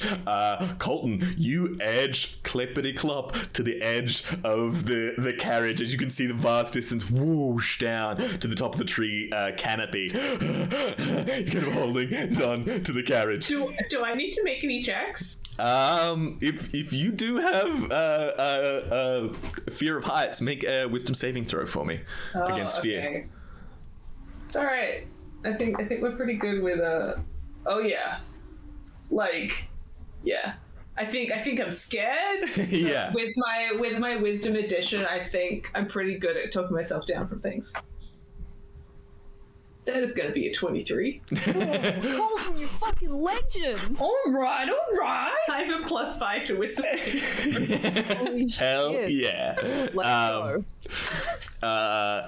Managed to get your breathing under control. It's scary, but the time calls you to put that fear to the back of your mind. Yeah, you damn near meditate and float up there, 23. All right. It's a Pegasus man. Lifting, so Darya, you're holding onto the rope that's attached around Colton's middle. You're trying to lift. You trying to solo lift Darya alone, or with Lev's help? I'm picturing Lev and Sakwad are kind of underneath, right? And we're kind of like boosting. Colton's kind of grabbing and pulling, and Darya is taking. You. Yeah. Yeah, So we've both got- of you have 2 hooves. Yes, yeah. Then, like, And we're basically hoisting. yeah. As Rin, you're backing up with the rope. You're kind of like using your weight as well, leaning off the other side of the carriage, like as a counterweight, trying to pull Colton's hand over hand. I'm gonna have Sakwad make a athletics check with advantage because of Lev's help, and I'm gonna have Darya make a athletics check as well. Have good athletics. You have You good got this. athletics. You are an athletic boy. That's the first one, and then... Oh, I rolled the same twice. So then 22. Oh, yes! 22. Darya, what did you roll? Oh, Right? Rated. Yeah. rated. Oh my god, thank you so much. Thank you so much. Thank you so much. Oh my god. Oh, Dimmy, can we get a shout out, please, for Lisa? Go and check out their channel. Okay. Oh yeah. Oh my god. Yes. Thank you. Thank you so much. That is so very kind of you. We are to set the scene. Sims. Let me set the scene for you. It's quite a one. You roll a natural one, which is basically the situation you find yourself in. To be fair, the situation is bad. We're doing really well. Good. Doing really well. So, the party, Lev, Darya, Colton, and Sakwad, find themselves in a cable car going across over the top of a forest, heading towards a mountain. As they were going, they found the carriage start to catch on fire, potentially sabotage. On getting up to the top of the carriage, Darya's character, a Goliath, found that the mechanism that clamps the carriage onto the cable is also been sabotaged. Colton, our cleric, has mending, which would be great, except that they're a centaur, and getting them on top of the carriage to lay their hands upon the device is very difficult. To get them on, Darya, Lev, and Sakwad, Sakwad being a tiny satyr, and Lev, our drow, all hauling Colton up to the top. Between Sakwad and Darya's help, you've lifted This would be dumb. Colton onto the top of the carriage. Colton, you're up there. I think all 4 legs splayed. Yeah, because this is like sheer metal, and your hooves are kind of like sliding a little, and you're you're keeping your fear of heights at bay. You start to put your hands on the mechanism. What is the casting time for this for me? So, spell repair, single break or tear on an object you touch. As long as the break or tear, it's instantaneous. The duration is instantaneous. I just have to touch it. That's fucking hot. I have to say stuff, but I can repair it. Amazing. So the duration is instantaneous, but the casting time is 1 minute. Sorry. Casting time is 1 minute, yes. That is okay. I have not played a caster before. Totally all right. Really? Yeah. That's so exciting for you. Yeah, I tend to play like barbarians and stuff. That's yeah. So, this is the first spell cast by one of our players. What does it look like when Colton channels their power? I think he's got his centaur like splayed out, and he kind of cups his hands around this break, and you can see it starts really slow, but it's kind of like a zip. It's like a zip feeding itself back together, and it starts really slow, and then it just kind of like merges all together really seamlessly, and all these little fibers just kind of like fold back into each other, and it looks really satisfying. And then at the end, when it gets to the end, it does a little like, So this and takes there's like place, a couple of little sparkles. and as you kind of channel the power within you, you feel a warm hand on your shoulder. You know exactly who that is. This takes a full minute, though. Meanwhile, Lev and Sakwad are downstairs. The fires are getting out of control down here. Whether you manage... You see this as a pretty significant problem. What are you two doing? I turn to Lev and I say, I'm all out of piss. Do you have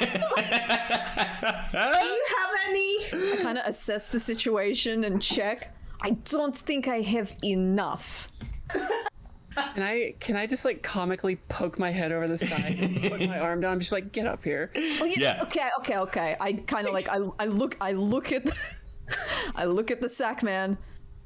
Come on, we're getting out of this together. Let's go. I stand at the window and I go, uppy!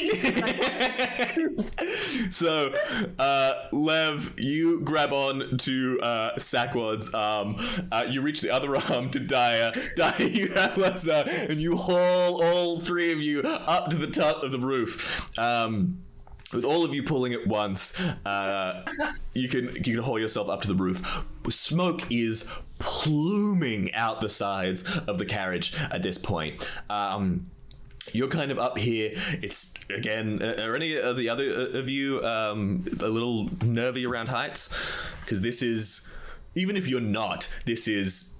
You know, you're feeling that drop in your stomach every time this thing lurches, and you're hoping that Colton can fix the mechanism to hold you tight to the cable. However, you believe even if Colton is able to do this, and Colton is definitely buying you time by reattaching the mechanism, this carriage, you won't be able to survive for very much longer on this carriage. The fire's gonna burn up. It's gonna turn the metal, which is quickly heating up, into an untenable situation. What is the plan? I'll give you a little bit more of the environment around you. So you're on this, the metal surface of the carriage, which is attached to the cable. The cable is supported probably every 60 feet or so by massive pylons driven into the forest floor. You're pretty close to the other side. You're kind of getting lower. You're only about 60 feet up right now. From the ground. The cable is about as thick as your clenched fist, so it's sturdy but not impossible. What are you wanting to do? How far away is the other cable car? The cable car behind you? It's just starting its ascent. Okay. You know that because it's between two pylons, it probably will be safe. What are you hoping for? Oh, I thought it was close enough that I could jump across to it. Yeah. Not quite. Yeah. I'm just that Colton stands up. Oh wait, you can't. You're fixing stuff. Yeah. Never mind. I'm gonna take out my bedroll and put it down like a little picnic mat and say, "Everyone stand on the bedroll. Protect your feet." Yeah, you're burning little feet. It's a good point. Yeah, It's a good point. And I'm just gonna try and write it out. One good idea. I'm out. What's the cable made of? It's made of like metal wire, like wound in on itself over like multiple smaller metal wires. It's easy to grip. Because it's made out of so many smaller wires. And if you like, what else do you want to know about it? That's pretty much it. Wait, the cable Would it is be- so sorry. No, Yeah. go ahead. The cable. So what? Okay. So how are we affixed to the timber that is below us? So essentially, there is the metal clamp that attaches to the cable. Beneath that is a metal platform that's attached to the clamp, and then the wood attaches down from there. Right. So it's like screwed into the metal or something. Yeah. I was gonna say if there was something that we could cut so that we were still on the plate, and then the rest of the cable car fell away. But Well, the guy would be pissed. if you're thinking cutting, you could cut the cable. I was going to ask how feasible is that? That is feasible. You're gonna have to take some swings at it, though. But wouldn't it destroy the We whole just fucking fall thing? down and die? Yeah. You would, at the point that you're on, you would actually more swing. So you're about 60 feet gonna away say- from the nearest pylon. But does that not destroy the whole cable car? Like snapping one cable, isn't it? Let's all cut the connected in one? cable. Let's cut the cable. You know, make an I intelligence. cannot properly grip. Make a investigation check for me, Lev. Ooh. Okay. 21. 21. You're looking at it and you're like, we see Lev's mechanical eye squint. You've needed to size up situations like these and mechanics like these pretty fast in the various lines of work that Lev has been a part of. You look at the pylons and you realize there is like kind of wheels attached to them that have like little spikes that if the cable were to be pulled too quickly through them would kind of like lock into it and stop it from running too fast, meaning it would be stable if you know We cut the cable, or put a whole bunch of we're gonna have to cut the cable. We gotta do it. Who's strong? Me. We're taking swings. Let's take swings. okay. I want to start doing that, but before I do, I want to take the rope, take it off my arm, wrap it a couple times around Colton's body, and then wrap it to the cable on the opposite end of the side that we're cutting off. So I'm Deeply basically- appreciate a little lady. okay. I cannot literally grip. attaching Colton to the table. Thank you. I will get severe rope burn. but Okay. thank you. Buddy. What we're going to do now is a skill challenge. Each of you, basically, you can roll any kind of ability check that you have on your cheek that you can just describe how you're using that check and how it's benefiting you. Your aim right now is to cut the cable while also Colton is able to concentrate on keeping the mending spell going. If you get 3 successes on any of these checks, you will succeed in your aim. You will cut the cable with all of you holding on, swing down to relative safety. 3 failures, however, will mean dire consequences. So we're gonna go around. Who's got a skill that they think would be applicable for this situation in trying to either cut the cable, stave off the fire, make sure Colton is casting his spell. Like these ones on my side. Yeah. Okay. So Darya and Sakura, you guys are both hench as fuck, right? So y'all should be chippity chopping that motherfucker. Like y'all should be being maybe going ham on that, or somebody maybe should Yeah. be like securing Colton or Yeah, if you wanna go ham on the wire, absolutely feel free. I guess then I would want to amend what I would do. I want to take the rope, chuck it to Lev, then just say, rope, Colton, right? Yep. And then just Okay. immediately take out the sword and just start whacking away at the cable. All right.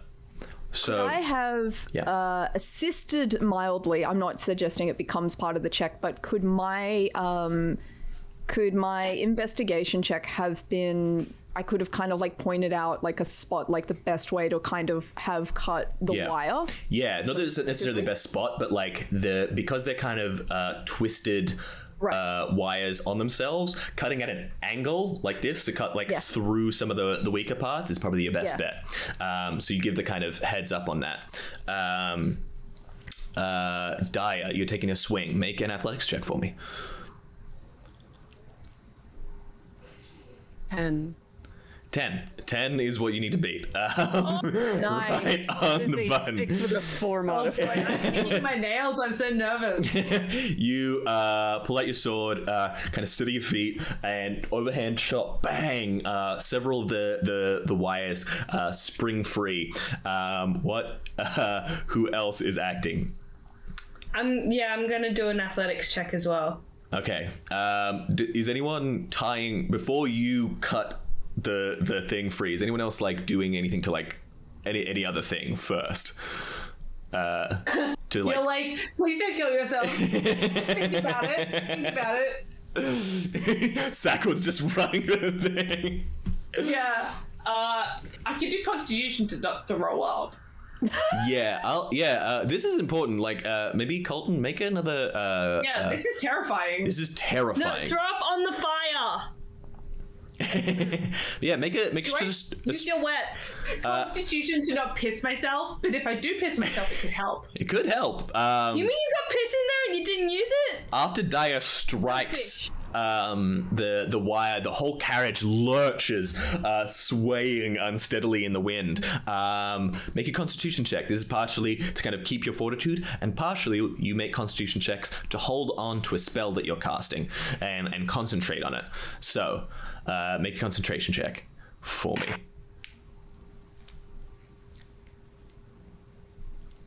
How we doing? Uh-oh. What was that? It cut you off. You got a 5? You got a 5? As this thing sways back and forth, we see that like so satisfying. The metal just like closing up and then shudders and starts to tear itself apart again as your mind can't focus on the spell. The whole carriage starts to rumble and fall. Lev, you're there with the rope. That is 1 failure, 1 success. Lev, are you gonna throw a rope on Colton first? Yeah, I'm gonna try. Like while I'm basically trying to secure him, and I'm trying to make him feel safe while I'm doing so. Yeah, throw the rope around Colton. Only because Colton is kind of freaking out. Make a either a sleight of hand or make a sleight of hand check for me to try and like Animal handling. animal handling. My animal handling is not good. That's okay. Okay, all right. Come on, Lev, you fucker. 16. 16. So someone in chat, has anyone ever seen a party wipe in session 1? You toss, Colton's kind of freaking out. You see them clopping, backing up, and Lev, you just like toss like a lasso. Colton, you're impressed by the workmanship, you know? You appreciate a good lasso, maybe more than the average person, with your ranching past. Luke's... I'm gonna choose a new D20. yeah, fair. Yeah. Loops around you, you grab hold of it as this is it feels like your only lifeline. Sakwad comes down to you. What, do you have a weapon? What are you using to cut through? I mean, look, don't have any weapon that's very good for this particular task. Yeah. I could throw you my scimitar. Yeah. Sounds really dangerous. That's like throwing someone a pair of scissors. On a moving cable car. You by could the hand by. him your sword. You have darts. You have a flail and a javelin. None of these are good. Yeah, you're gonna have to grab the scimitar. Sakwad, Yeah. what do you do? You can probably grab out of my stuff. More pastries? No, I just have a mace. I don't think a mace is gonna work. I'm gonna roll a sleight of hand to grab a pastry. No. So currently Colton is the only one tied on. You're the one tied on, yes, but if you Darya seems to be holding on quite sturdily. Lev is holding on to the. I would say Lev is probably holding on to the rope that's tied on to the cable as well. What are you doing, Sakwad? I just grab that scimitar and go for a choppy chop. Lev flicks the scimitar towards you. Make an athletics check for me, Sakwad. 24. 24. Fuck! Oh, I was legit. If you had failed this, I was gonna have the scimitar. You miss the scimitar and it fly off the edge.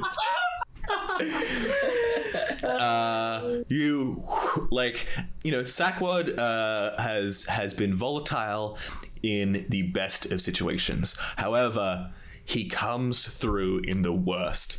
You flick the sword towards Sakura leaps into the air with grace, grabs it out, and an overhand, two-handed swing drives it through the rest of the cable, grabbing on as it bang, that sound of echoing metal, poing, as all of you are hurled through the air, first just flying with pure tension alone through the air, and then for a moment you free fall. You hear the clattering and smashing of the carriage as it splinters on the forest floor far beneath you, and then you're swinging, going hurtling over the forest canopy before you smash through it.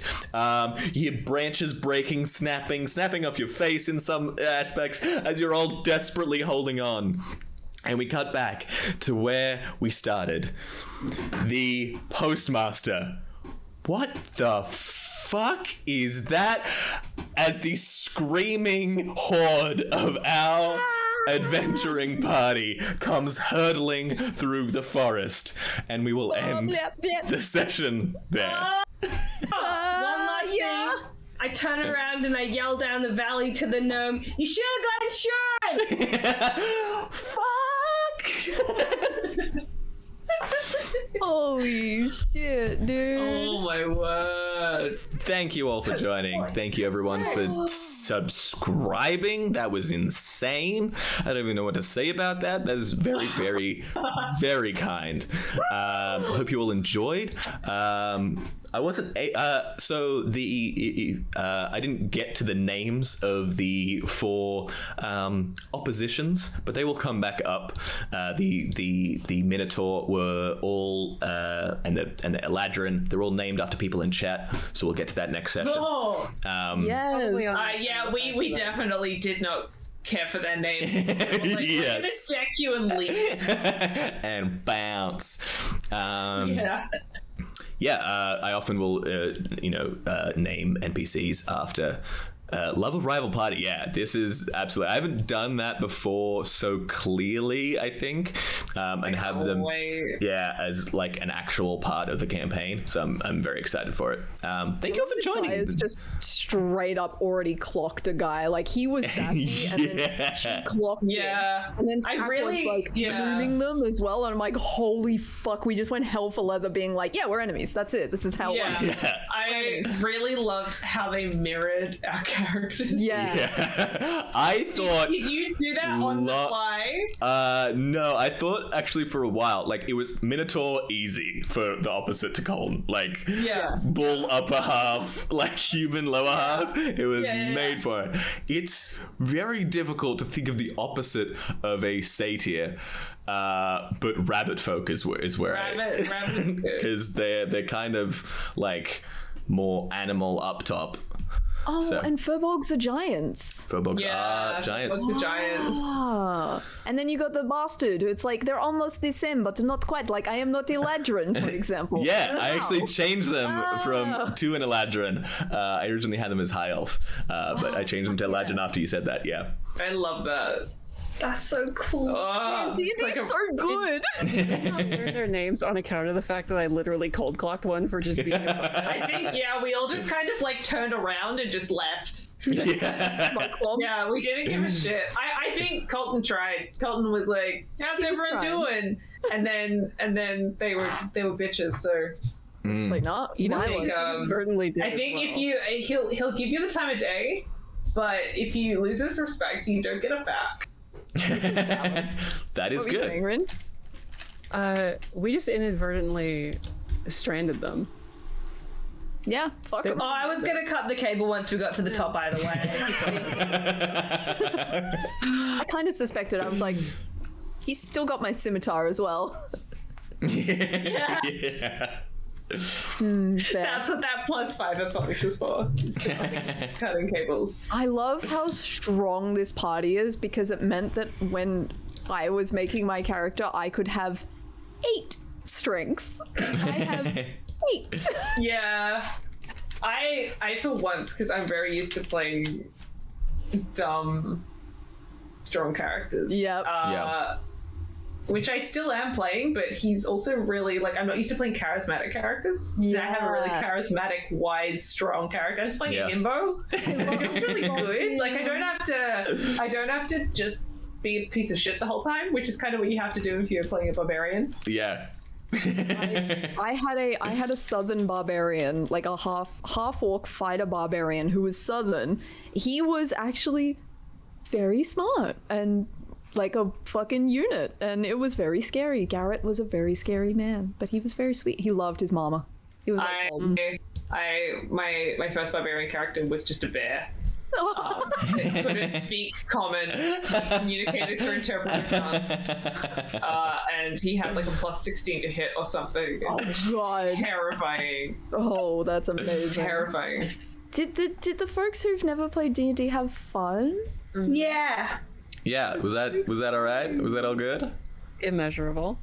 Yeah, you're a really good DM. It's fun. It's like getting told bedtime stories. It was really engaging. I'm glad. But you Thank get to be part of them. Like, you're like, I want my character to do something cool, and Zach is like, well, make sure that it looks sick when you do it. And you're like, yeah, I piss on the carrot, and like, whipping it out, and like, just like you stand with your hands up, like you don't hold on to anything. You're just like head out. Yeah. I'm helping. I feel like either hands up or just hands to the side, just like limp. As you just wait. I initially, like, the way you described it, I thought the fire was outside, so I was gonna pick him up and then, like, put him out the window. Hold him out, just piss on the wall. On the... The height differences. Colton is 7 foot something. Darya's 6'6". How tall is Sakura? Like 3 something? I don't know how tall. I think like little. You're like 4 to 5 feet. Oh. I think you're really little. Let me have a look. I don't know how tall sages are. I just know little. Little baby man. Little baby man. About 5 feet. That's almost as tall as I am. I'm IRL, you're just playing yourself. I was like, I'm a 5'9". I'm 5'9". I'm a short I think I'm little 5'2". man.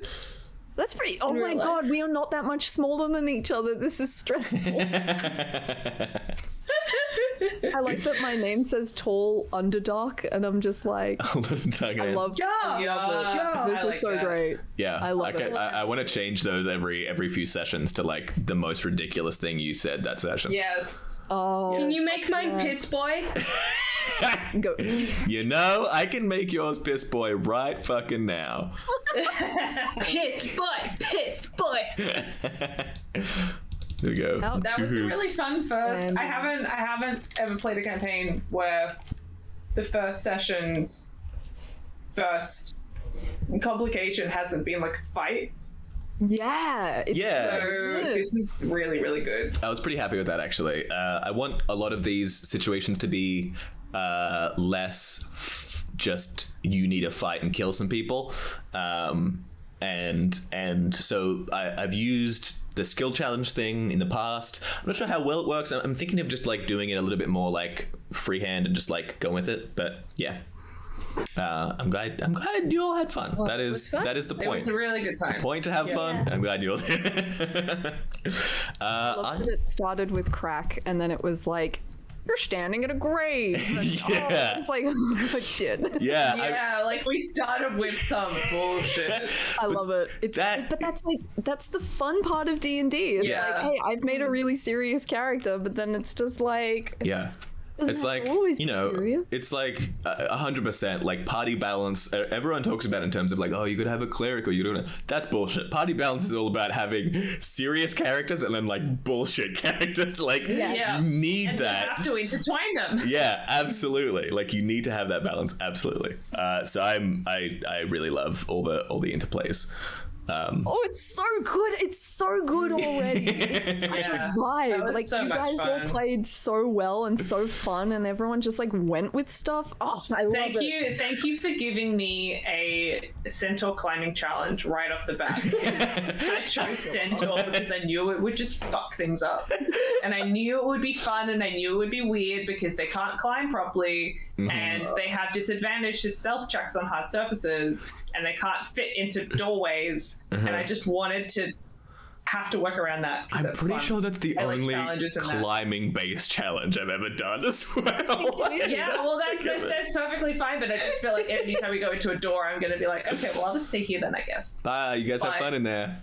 Yeah, I was fully but that's one of my intended. favorite ways to play games is to just give myself stupid rules to have to play to. Yeah. Oh, I love a good. Yeah, and you know, having you have on top of that have a fear of heights is hilarious. Well, yeah, like I mean, I was thinking about it, and I'm like, he's lived on a ranch his whole life. Yeah. He's used to flat ground.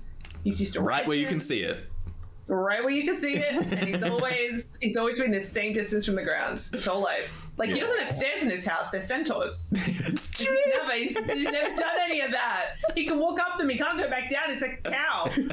Holy shit.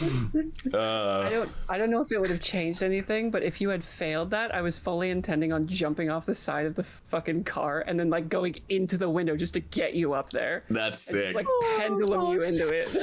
Holy shit. Yeah. I'm excited for this campaign. I'm so excited. True. Holy fuck. I am going to raid Panda tonight. And his lovely partner is streaming for him because he is still really, really unwell. So I am going to have all of you go over there, say hello. His lovely partner, Nat, is streaming Deathloop, I think. She's great. Good. You all go have a fun time raiding Panda. That is what I need to do. All right.